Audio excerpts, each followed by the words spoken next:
The sharp crack of a gunshot was the first thing that tore the sleepy afternoon calm of Redemption Creek to pieces. It was followed by another, and then the splintering of wood, and the terrified shriek of a woman from inside the First Territorial Bank. Riker Dawson, who had been leaning against a water trough across the dusty main street, straightened up from a lifetime of instinct. His hand didn't go to the Colt peacemaker at his hip, not yet. First you assessed. First you understood the shape of the trouble. He was new to this town, only 3 months and a drifter, who had decided the Arizona Territory might be the place to finally let his past settle like dust on an old trail. He'd been taking odd jobs, keeping his head down, observing the rhythms of the place.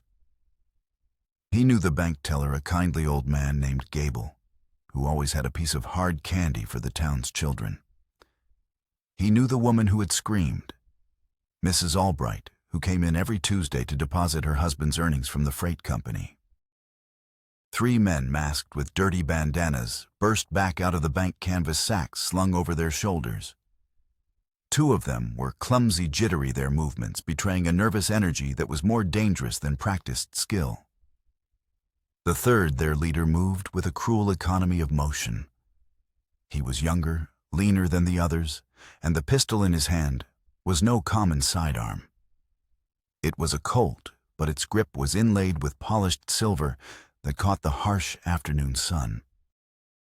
As they backed into the street preparing to mount their horses, the leader barked an order. In the ensuing scramble, his bandana slipped, catching on the stubble of his jaw and exposing his face for a fleeting second. Riker didn't recognize the angry, youthful features, but they were etched in his memory. A sharp chin eyes burning with a volatile mix of arrogance and fear. From inside the bank, Mr. Gable staggered into the doorway, a look of shocked disbelief on his face, a crimson stain blossoming on his white shirt. He wasn't armed. He wasn't a threat. He simply stood there, a grandfatherly figure, bewildered by the violence that had invaded his quiet world. "Get back inside, you old fool," the leader snarled. But Mr. Gable, perhaps in a state of shock, took another unsteady step forward, one hand clutching his chest. The leader's silver-inlaid pistol rose without hesitation. The sound of the shot was brutally final. Mr. Gable was thrown backward into the dark interior of the bank, and the moment of stunned silence that followed was broken by the thunder of hooves as the robbers galloped out of town, kicking up a blinding cloud of dust. Chaos erupted. People poured out of the general store and the saloon, shouting and pointing. Sheriff Taylor, a man more suited to settling disputes over stray cattle than facing down armed robbers, emerged from his office, looking flustered and overwhelmed. Riker, however, moved with purpose. He crossed the street, his piercing blue eyes scanning the scene, his mind cataloging details. He pushed through the panicked crowd gathering at the bank's entrance. Inside, the air was thick with the coppery smell of blood and the acrid scent of gunpowder.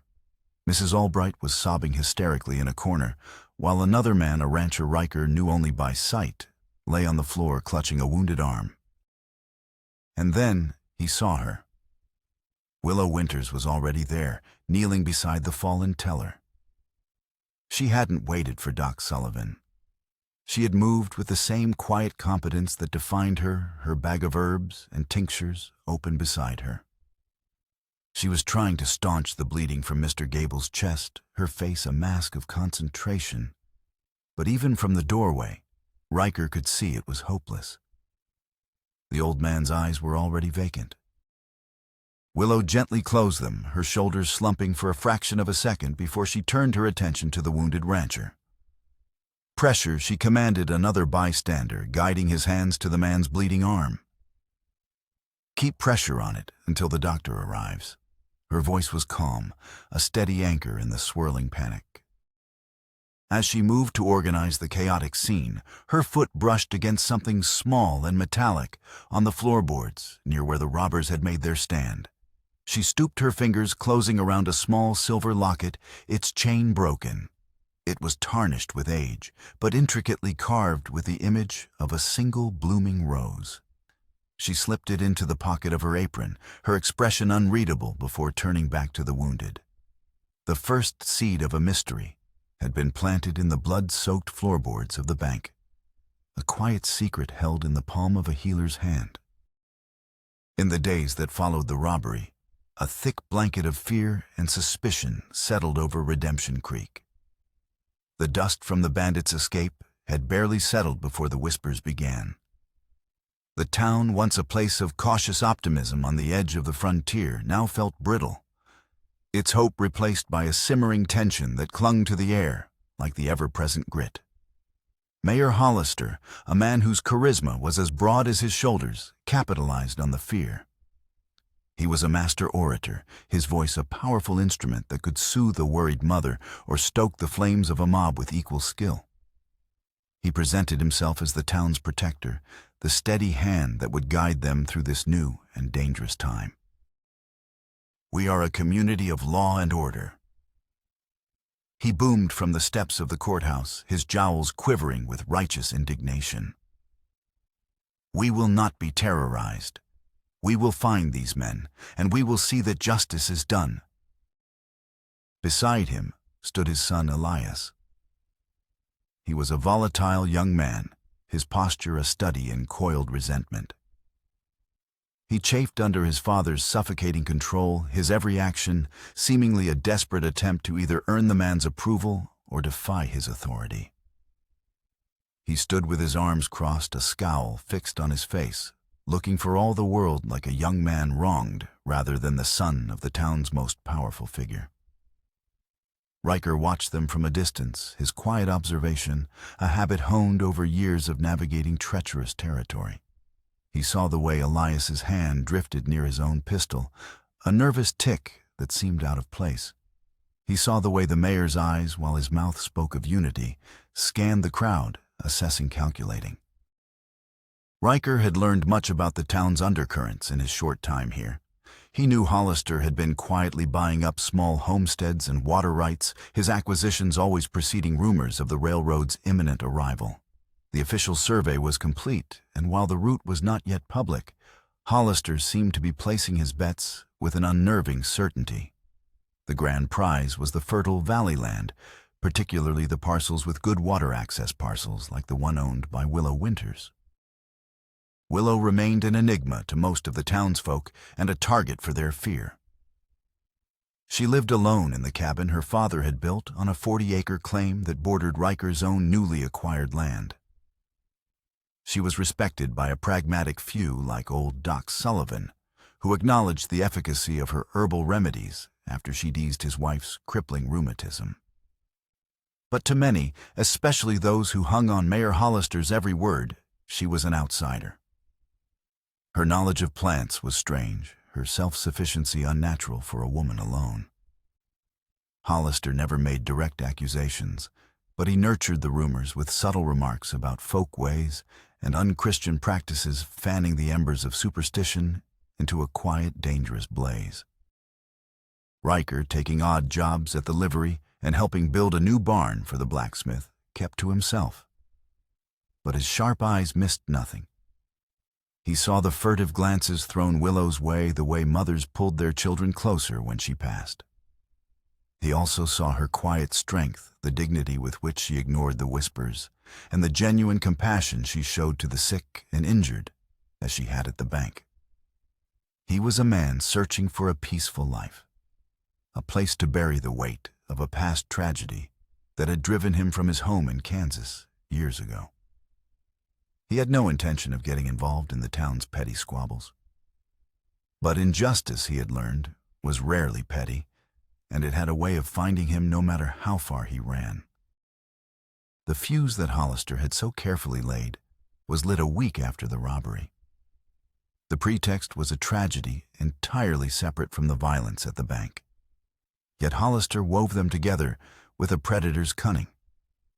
Mrs. Porter, the councilman's wife, had given birth to a frail, premature baby. Willow had been called in the dead of night, her knowledge of herbs, the last desperate hope after Doc Sullivan had done all he could. Willow had worked for hours using every remedy her mother had taught her, but the infant was too weak. It drew its last breath just before dawn. Grief, raw and sharp, was a weapon in Hollister's hands. He needed a scapegoat for the robbery, a distraction from the sheriff's inability to find any trace of the bandits. And he needed Willow's land. The Porter baby's death was the perfect opportunity. He didn't call for a trial. There was no need for the slow, cumbersome process of the law. He called for public condemnation, for the swift and certain justice of the mob. He stood on the courthouse steps, his voice ringing across the town square, a crowd drawn by morbid curiosity and simmering fear gathering before him. Friends, neighbors. He began, his tone somber. We have suffered. We have been beset by violence from without, and now I fear by a creeping evil from within. He gestured toward Willow, who stood alone before the assembly, having been summoned on the pretense of a town council meeting.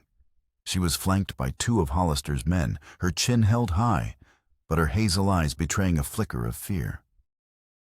This woman, Hollister bellowed, his finger pointing like an indictment, calls herself a healer. Yet where she goes, tragedy follows.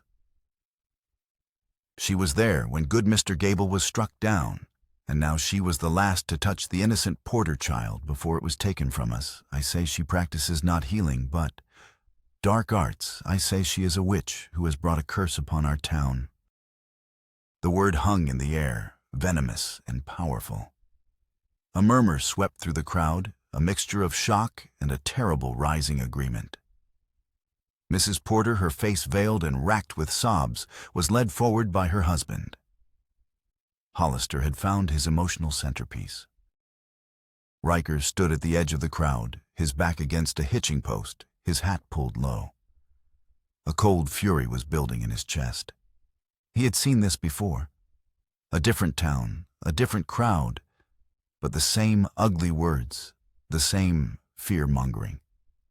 He saw his own mother's face, proud and defiant, standing before a similar assembly in Kansas, accused of the same nonsense because she was a midwife who spoke her mind. No one had stood for her then. Hollister was whipping the crowd into a frenzy, his voice rising to a fever pitch. She has tainted our community. She has drawn evil to our doorstep. We must cast her out before she destroys us all. The crowd surged, their fear coalescing into a single, hateful entity. They were ready to act to tear her apart. Willow stood her ground, her face pale but her gaze unwavering. It was in that moment that Riker knew he could no longer be a silent observer. The peace he sought would be meaningless if it was bought with the coin of cowardice. He pushed off from the post, his movements deliberate as he strode through the parting crowd. The townspeople fell silent, and their attention shifting to the quiet cowboy, who rarely involved himself in anything. He walked until he stood directly in front of Willow, placing himself between her and the mob. He didn't look at Hollister. He looked at her, seeing not a witch, but a woman unjustly condemned, a reflection of a past he could never outrun. Hollister's tirade faltered. Dawson, this is no concern of yours? Stand aside. Riker ignored him. His voice when he spoke was not loud, but it carried across the silent square with the weight of absolute conviction. She belongs with me. The words were a direct challenge, a gauntlet thrown at the feet of the town's most powerful man. Willow looked up at him, surprise and a glimmer of hope warring with the despair in her eyes. Riker had just offered her a lifeline, but in doing so he had chained his own fate to hers and made a mortal enemy of Mayor Hollister. Hollister's face, which had been flushed with righteous fury, hardened into a mask of cold, calculating rage. Riker's defiance was more than an interruption, and it was a public humiliation. The mayor's carefully constructed spectacle had been shattered by the quiet words of a single man. "Oh, Dawson, you'll find yourself unwelcome here too if you aid her," warned Councilman Porter, his hand hovering over the pistol at his belt, his grief making him reckless. Riker's gaze never left Willow's face. He saw the strength there, the refusal to break that he so admired. "Then I reckon it's time I moved on anyway," he said, his voice calm and steady. He extended a calloused hand toward her. "What do you say, Miss Winters? My homestead's a day's ride north. Not much to look at, but there's shelter and safety there." Willow hesitated for only a moment. She looked from Riker's steady eyes to the hateful faces in the crowd, and then to the smug satisfaction on Hollister's face. Trusting this stranger was a risk, but staying meant certain destruction. She placed her small, trembling hand in his. Hollister, seeing his swift condemnation thwarted, was forced to adapt. He couldn't risk a gunfight in the middle of town with a man as composed as Riker. He needed to maintain the facade of law. "Fine," he snarled, his voice dripping with venom. "If you wish to consort with this drifter, then go. But be gone from this territory by sundown." He turned to his son. "Elias, you and a few of the men will escort Mr. Dawson and the woman to the edge of our jurisdiction. Ensure they don't linger." The word escort was laced with unspoken menace. It was not a promise of safe passage. It was a death sentence to be carried out beyond the prying eyes of the town. Elias grinned, a cruel, eager light in his eyes. This was the kind of task he relished. Riker helped Willow onto his chestnut stallion, swinging up into the saddle behind her. As they rode out of Redemption Creek, the whispers of the townsfolk following them like a foul wind, Riker was acutely aware of the 4 riders, Elias and 3 hired guns, who fell in behind them at a deliberate distance. This was not over. It was just beginning. They cleared the last of the town's meager outskirts and set a course north toward the rugged canyons that marked the edge of Hollister's perceived domain. The silence on the trail was heavy, broken only by the rhythmic beat of their horses' hooves.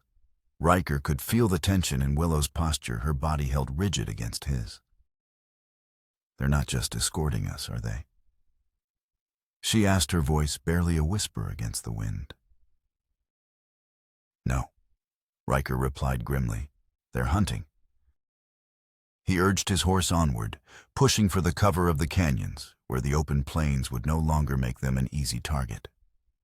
The escort kept pace, their presence a constant, oppressive weight behind them.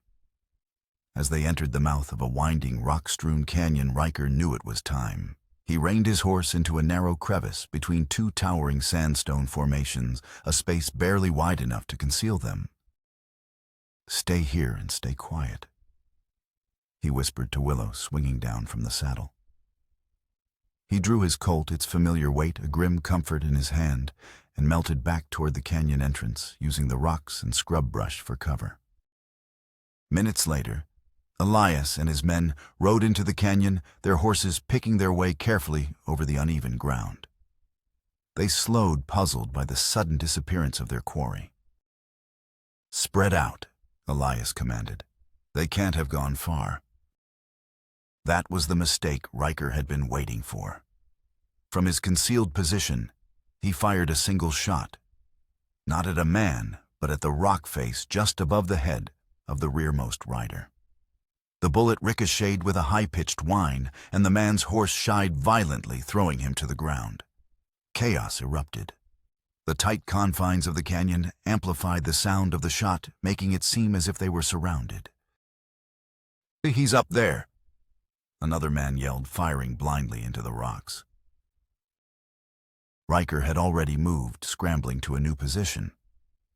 He was a ghost in the landscape, a product of a frontier life that taught you to use the land as both shield and weapon. Another shot from Riker's Colt kicked up dust at the feet of Elias's horse, sending the animal into a panicked rear. Elias fought for control, his face a mask of fury and frustration. He was out of his element, a town bully lost in the unforgiving wilderness. A third rider, braver or more foolish than the others, spurred his horse toward Riker's last known position. Riker aimed carefully this time, not for the rocks. His shot was precise, hitting the man in the shoulder. The rider cried out, dropping his rifle and slumping in the saddle. That was enough. The remaining gunmen, seeing one man down and another wounded, had no stomach for a fight against an unseen enemy. He turned his horse and fled back down the canyon.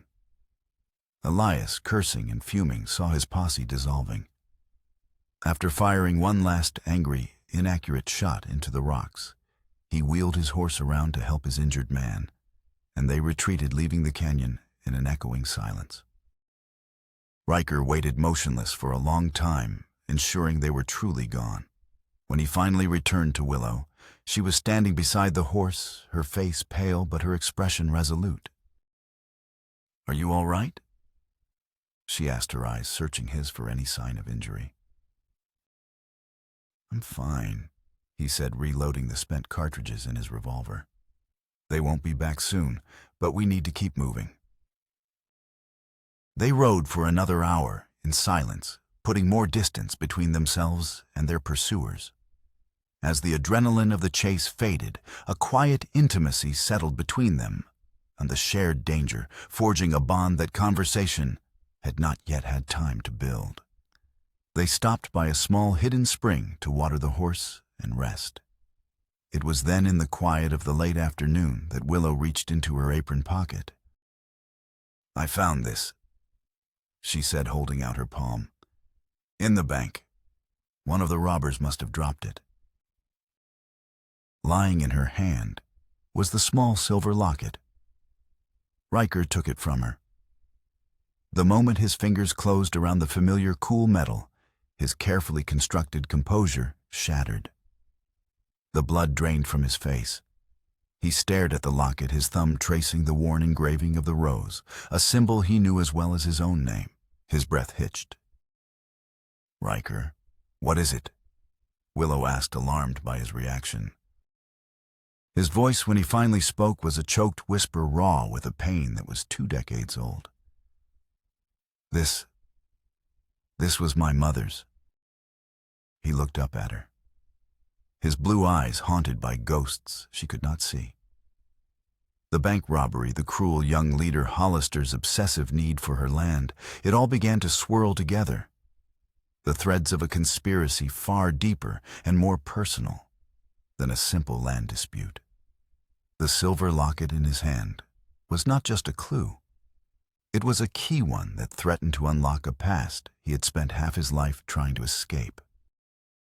They reached Riker's homestead as the last rays of sunlight bled from the sky, painting the western horizon in shades of bruised purple and fiery orange. The cabin was modest, but solidly built, nestled in a small, sheltered valley, with a clear stream meandering through it. A curl of smoke rose from the stone chimney, a welcome sight after the day's harrowing journey. As they approached, an older man with a silver-streaked beard and the weathered face of a man who had lived his life outdoors emerged from the barn, a rifle held loosely in his hands. His wary posture relaxed when he recognized Riker. "Virgil, this is Miss Willow Winters," Riker said as he helped Willow dismount. "She'll be staying with us for a spell. Hollister and his council ran her out of town today."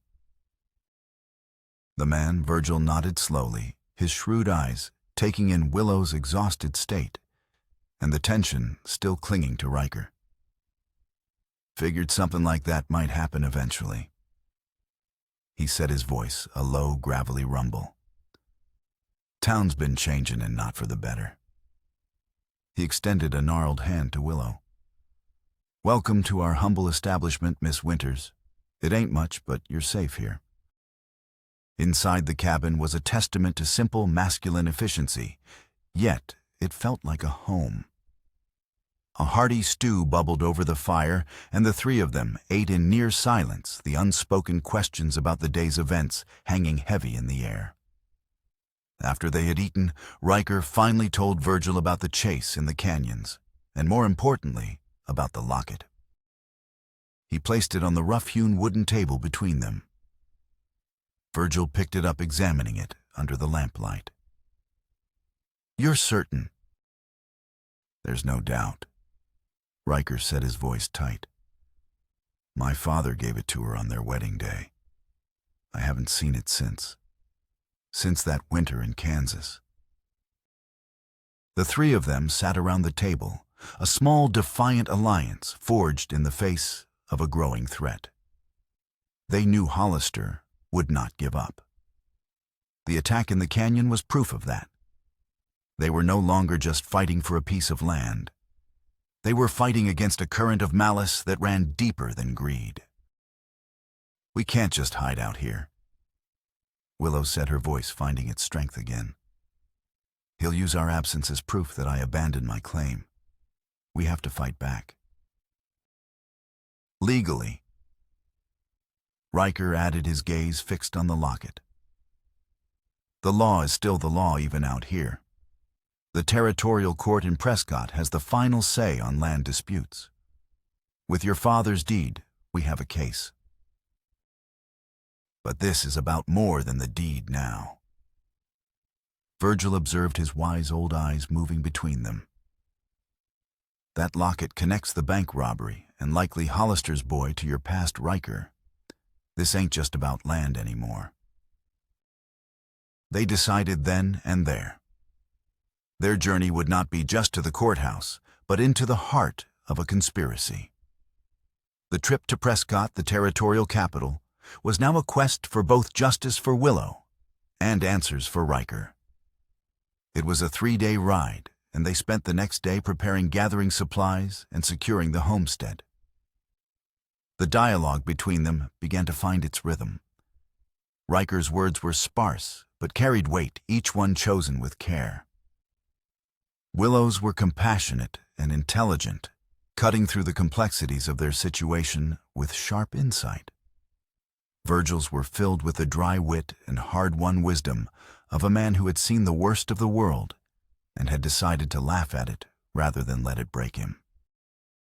They arrived in Prescott, a bustling hub of commerce and politics that made Redemption Creek look like a forgotten outpost. The town was alive with the energy of a territory on the verge of becoming a state. They found a lawyer, a man named Abernathy, whose office was filled with more books than Riker had ever seen in one place. Abernathy listened to their story patiently, his fingers steepled under his chin. "You have a strong case for the land dispute, Miss Winters," he said after examining a copy of the deed. "The timing of Hollister's accusations is highly suspect, especially with the railroad coming through." He paused, his expression growing serious. "But you must understand, Mayor Hollister is not without influence here. His brother-in-law is a lobbyist for the Pacific Railway. They have deep pockets and powerful friends." "We believe there's more to it," Riker said, placing the locket on the lawyer's polished desk. He recounted the story of the bank robbery, the leader's slipped mask, and the discovery of his mother's locket. Abernathy examined the piece of jewelry. "This is a serious accusation, Mr. Dawson. Connecting the mayor's son to a violent bank robbery and a murder, you'll need more than a locket." "We know," Riker said. "That's why we're here. We need to find out everything we can about Hollister, where he came from, what brought him to Redemption Creek." While Abernathy began the legal preparations for the land claim, Riker and Willow started their own investigation. They spent hours at the office of the Prescott Courier, sifting through back issues looking for any mention of Hollister or his associates. They uncovered a pattern in 2 other small towns along the proposed railroad route. Landowners who had refused to sell their property had been run into financial ruin or driven out by sudden, unsubstantiated scandals. Hollister's name was not directly involved, but the methods were eerily familiar. The real breakthrough came on their 3rd day in Prescott. Following a lead from the newspaper's archives, Riker found a small notice in an old issue of the Kansas Sentinel dated over 20 years prior. It mentioned a land speculator from Lawrence, a man named Thaddeus Hollister, who had recently moved west to the Arizona territory after a family tragedy. The name sent a chill down Riker's spine. Lawrence, Kansas. That was the area his family had been from. The same area where his mother, a midwife accused of unnatural practices, had been run out of town with her 2 young children left to face a brutal winter alone. The pieces were beginning to connect, forming a picture more terrifying than he had ever imagined. His search for a peaceful life had led him directly into the path of the man whose shadow had haunted his entire existence. The fight for Willow's land was no longer a matter of principle. It was the final, unavoidable battle in a war that had begun 2 decades ago. The air in the small, dusty archive room of the Prescott Library felt thick and heavy, each mote of dust dancing in the slivers of afternoon light, a silent witness to the past. Riker stared at the old newspaper. The print faded, but the words sharp and clear, a ghost speaking from 20 years away. Thaddeus Hollister of Lawrence, Kansas. The name and the place collided in his mind with the force of a physical blow. "A Willow," he said, his voice strained. "Come look at this." She came to his side, her presence a small comfort in the suddenly cold room. She read the small article over his shoulder, a brief, dispassionate account of a land speculator relocating after the unfortunate death of his younger brother, Caleb Hollister, during a failed attempt to resist a lawful arrest. Lawrence, Kansas. Willow breathed. "Riker, that's where you said." "Yes." He said the word, barely a whisper. The carefully constructed walls he had built around his past were crumbling.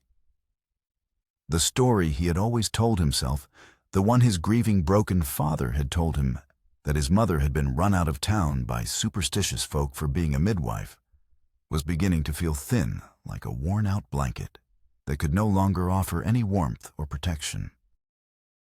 "There's a man," Willow said, her mind racing. Mr. Abernathy mentioned him. A retired U.S. Marshal, Josiah Kane. He lives just outside of town. He served in Kansas during that time. If anyone would know the truth. They found Marshal Kane sitting on the porch of his small adobe house, a shotgun resting across his lap, his eyes as sharp and clear as the desert sky. He was old, but the authority he carried was timeless. He listened to their story without interruption, his gaze moving from Riker's intense face to the silver locket Willow held in her hand. When they were finished, he was silent for a long time, looking out at the distant mountains. "Dawson," he finally said, testing the name. "You're Frank Dawson's boy, aren't you?" Riker nodded, surprised. "You knew my father." "Knew him, I served with him." Kane said, a flicker of old memories in his eyes. "Frank was a good lawman, one of the best, honest, fearless, and stubborn as a mule." He looked at the locket. "I remember that rose. Remember the day Frank gave it to your mother." The Marshal leaned forward, his voice dropping. "The story you were told, son. It wasn't the whole truth. Your father, he likely told you a simpler version to protect you from the ugliness of it all." He took a slow breath, the past rising up to meet the present. "It wasn't just superstition that ran your mother out of town. It was revenge. The man your father arrested, the one who died resisting. Caleb Hollister. He was part of a gang of rustlers and land swindlers. Thaddeus, his older brother, was the brains of the operation. When your father killed Caleb, he did it by the book. It was a lawful arrest gone bad. But Thaddeus didn't see it that way. He saw it as murder." The pieces clicked into place with sickening clarity. "Hollister swore a vendetta against your father." Kane continued, his voice a low growl. "He couldn't get to Frank directly. Your father had too many friends in the law. So he went after what Frank loved most, your mother. Riker felt the air leave his lungs. The vague, shadowy injustice of his childhood was suddenly given a face and a name. Hollister was clever, Kane said. He didn't use guns. He used whispers. He used the fear that was already there, the suspicion of your mother's healing work. He turned the town against her, magnified every little grievance, invented new ones. He orchestrated the whole thing. He drove her out knowing a woman alone with 2 small children wouldn't last the winter. The truth was a physical weight pressing down on Riker, stealing his breath. His mother and his younger sister Emma hadn't just died because of bad luck or a harsh season. They were murdered as surely as if Hollister had pulled the trigger himself. Your father was a broken man after that, Kane said softly. He left the law drifted. He never stopped looking over his shoulder, never stopped blaming himself. So Hollister's arrival in Redemption Creek, Willow began, her voice trembling with the implication, was no coincidence. Kane finished for her. He spent 20 years building his power, laundering his reputation, waiting. He must have tracked you, Riker. Found out you were the last of Frank Dawson's line. He came to Redemption Creek to finish what he started. The land dispute was a lie. The railroad was a lie. It was all a meticulously crafted trap. Hollister hadn't chosen Willow's land because it was valuable. He had chosen it because it was next to Riker's. He was systematically destroying everything Riker might ever value, just as he had destroyed his father's world 2 decades ago. The bank robbery led by his own son was likely a way to create fear and instability, providing the perfect cover to enact his plan. Elias, wearing the cruel face of his family's legacy, had shot an old man in cold blood and dropped the very locket that had once symbolized love and now represented a generation of hate. The conflict had been reshaped. This was no longer Willow's fight with Riker as her champion. This was Riker's war, a battle of inherited revenge versus a desperate hope for redemption. He had ridden into Redemption Creek, seeking a final peace, only to find himself at the center of a vendetta that had been hunting him his entire life. The quiet cowboy had a choice to make. He could run as his father had, or he could stand and fight the ghost that had haunted his family for 20 years. Armed with the terrible truth of the past and a court injunction from a sympathetic Prescott judge ordering the halt of any transfer of Willow's property, they returned to Redemption Creek. The paper in Riker's saddlebag felt flimsy, a naive belief in order against a man who operated by the laws of pure malice. They rode not with the triumph of victors, but with the grim determination of soldiers heading back to a battlefield they had only just begun to comprehend. Hollister was not a man to be beaten by paperwork. When Riker and Willow, accompanied by Virgil, presented the injunction to Sheriff Taylor, Hollister was there as if he had been expecting them. He laughed, a short, ugly sound devoid of humor. "A piece of paper from a judge 100 miles away," he sneered. "That doesn't change the will of this community, Dawson. You and this witch are not welcome here." He had used their absence to solidify his power, turning the town's fear and suspicion into an iron wall of hostility. He painted their trip to Prescott not as a quest for justice, but as an act of betrayal, claiming they had gone to the territorial government to bring ruin upon the good people of Redemption Creek. The atmosphere was no longer one of simmering tension. It was openly menacing. Shopkeepers turned their backs when Willow entered. Old acquaintances averted their eyes. Their few allies were silenced. Doc Sullivan, his face etched with worry, met them secretly at the edge of town. "Be careful," he warned, his voice low. "Hollister's men paid a visit to my wife. They didn't threaten her outright, just reminded me how fragile an old woman's health can be. Jacob at the general store found his windows smashed this morning. They're isolating you, making it impossible for anyone to offer help." The law, it turned out, was not enough. Sheriff Taylor, a man fundamentally allergic to conflict, was thoroughly intimidated. "My hands are tied," he told Riker, refusing to meet his eyes. "It's a civil matter. I can't get involved unless there's a clear crime." The clear crime came 2 nights later. Virgil had ridden to Willow's reclaimed cabin to help with repairs, leaving Riker to tend to their own stock. As he was riding back near dusk, taking a shortcut through a stand of cottonwoods, he was ambushed. It was Elias Hollister and 2 of his father's hired guns. They didn't try to kill him. They wanted to send a message. They dragged him from his horse and beat him senseless, leaving him with a broken arm and several cracked ribs. Riker found him hours later, barely conscious, lying in the dirt. As he and Willow tended to the old man's wounds back at their cabin, the reality of their situation settled in with chilling finality. They were besieged. They had won in the courtroom, but they were losing the war on their own land. Virgil, groaning in pain, as Willow set his arm, looked at Riker, his eyes clear despite the agony.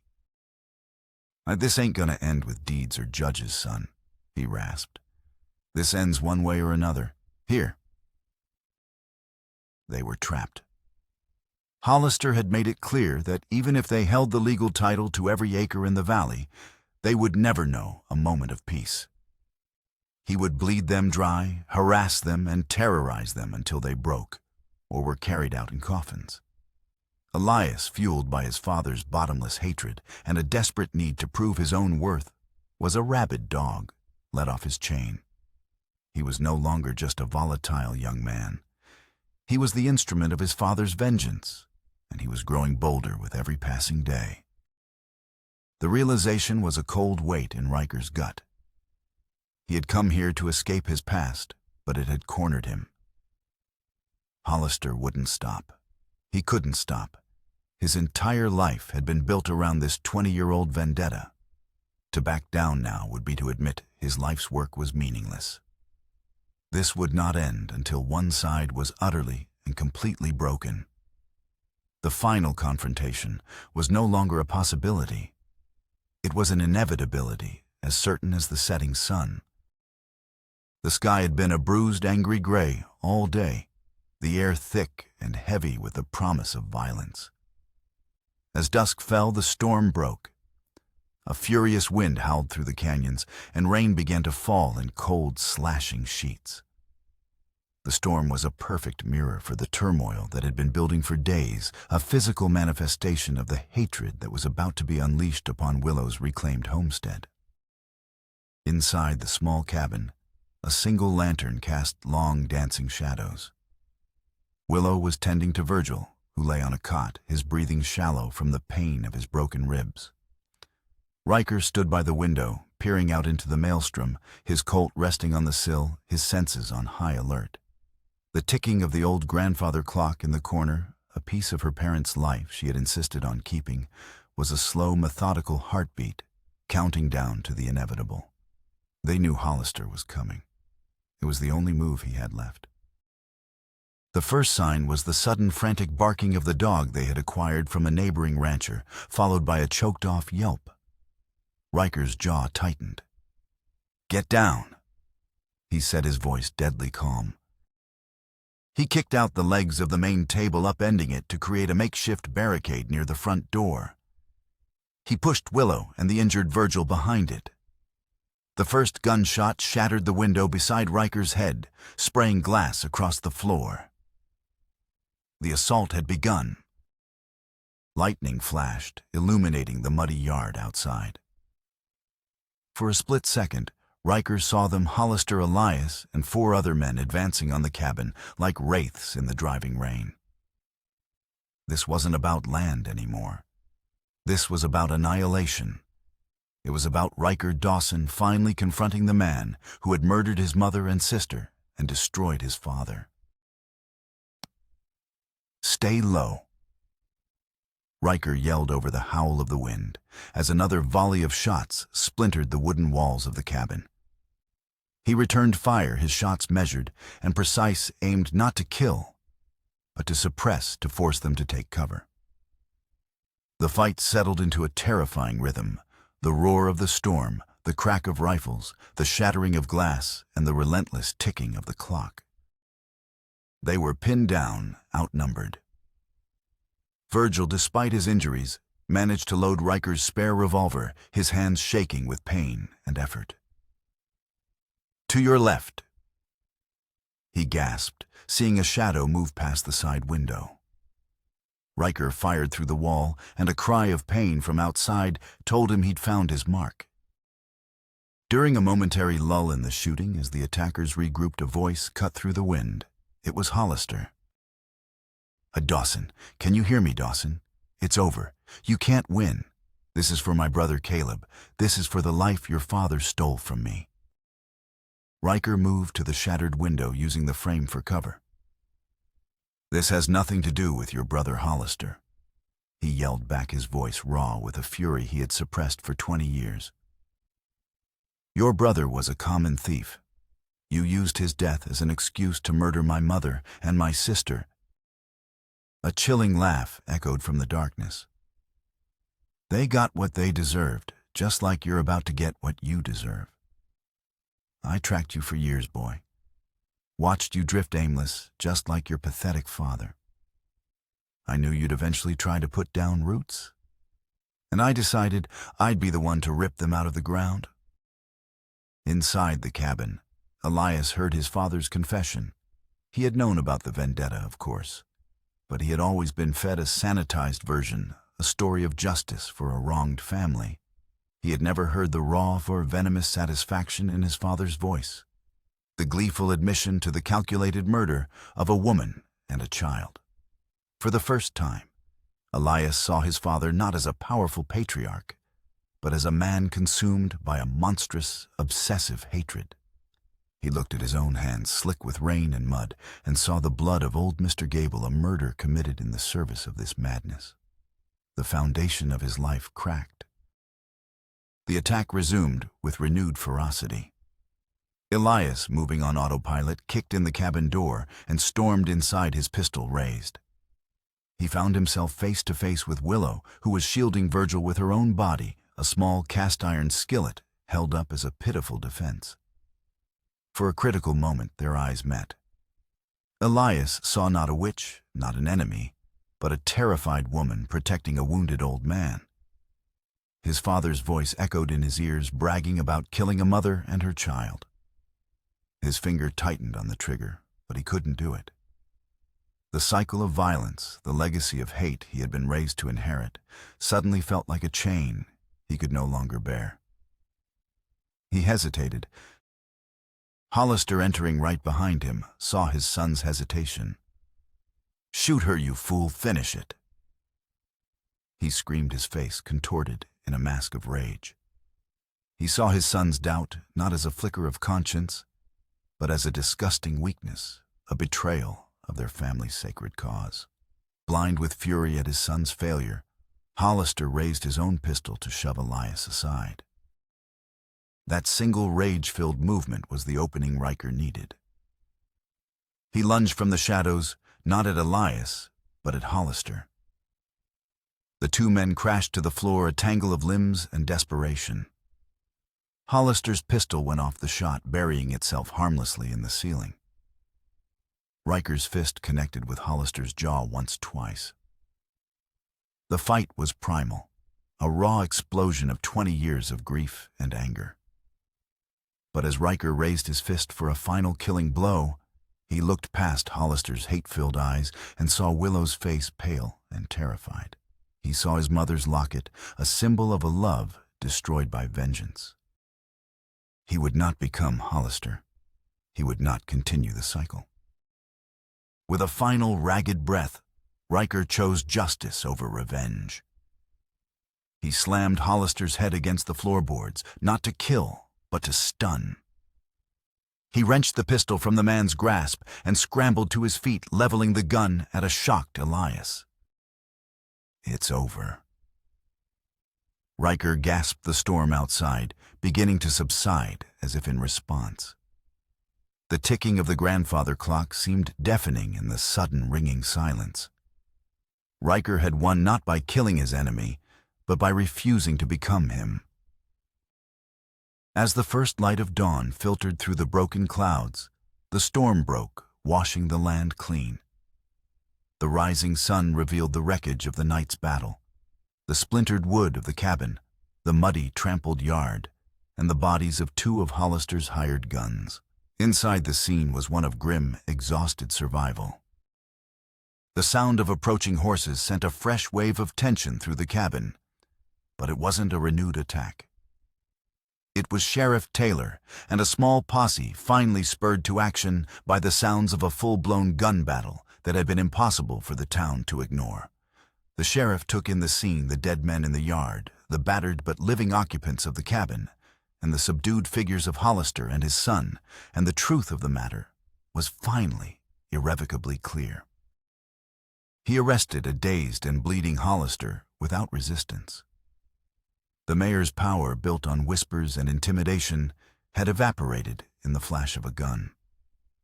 Elias, his face a blank mask of shock and shame, allowed himself to be disarmed and handcuffed. The long night was over. As the posse led their prisoners away, the townspeople began to emerge from their homes, drawn by a morbid curiosity that slowly turned to understanding as the story of the siege spread.